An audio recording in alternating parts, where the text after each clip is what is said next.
дирӯз имрӯз ва оянда мехоҳам дар бораи ҳар се ҳамин бароятон як кӯтоҳака қисса бикунам.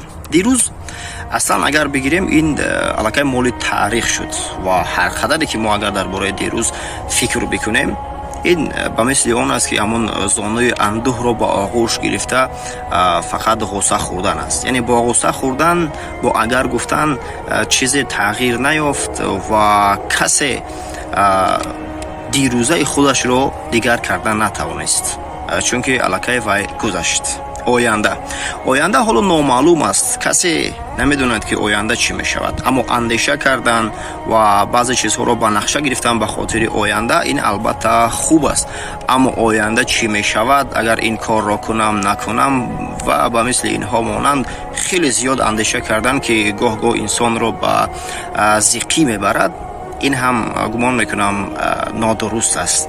Аммо имрӯз як тӯҳфае ҳаст ки аз ҷониби офаридгор ба ҳар яки мо дода шудааст ва 24 соате ки дорем онро хуб ба манфиат ва муҳимтар аз ҳама оқилона сарф бояд кард. дар дохили ҳамин рӯз зиндагӣ карданро омӯзед.